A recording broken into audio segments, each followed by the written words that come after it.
जय श्री राधे कृष्णा दोस्तों।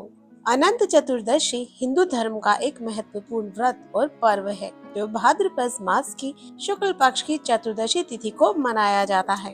इस दिन भगवान विष्णु के अनंत स्वरूप की पूजा की जाती है और व्रत धारण किया जाता है।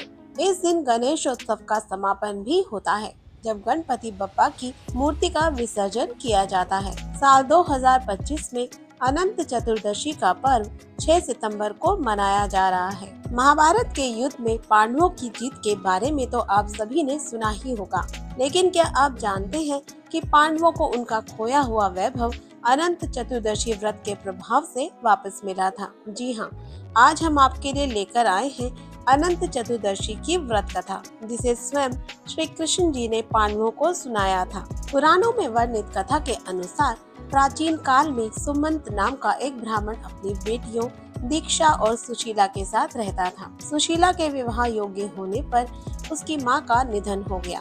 ब्राह्मण सुमंत ने अपनी पुत्री सुशीला का विवाह कौंडिन्य ऋषि से कर दिया। कौंडिन्य ऋषि सुशीला को लेकर अपने आश्रम जा रहे थे, लेकिन रास्ते में रात हो गई और वे दोनों एक जगह पर रुक गए। उस जगह कुछ महिलाएं अनंत चतुर्दशी व्रत की पूजा कर रही थी। सुशीला ने व्रत की महिमा का ज्ञान प्राप्त किया और 14 घाटों वाला अनंत धागा धारण कर लिया। ऋषि कौंडिन्य को ये अच्छा नहीं लगा और उन्होंने धागे को तोड़कर आग में डाल दिया। अनंत सूत्र के इस अपमान के कारण कौंडिन्य ऋषि की सारी संपत्ति नष्ट हो गई और वह दुखी रहने लगे। उन्हें लगा कि ऐसा अनंत सूत्र के अपमान के कारण ही हुआ है और वह उस अनंत सूत्र के लिए वन में भटकने लगे। एक दिन वह भूख प्यास से जमीन पर गिर पड़े।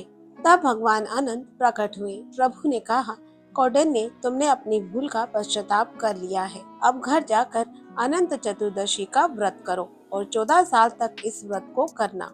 कौंडिन्य ऋषि ने वैसा ही किया। व्रत के प्रभाव से कौंडिन्य ऋषि का जीवन सुखमय हो गया और उनकी संपत्ति भी वापस आ गई।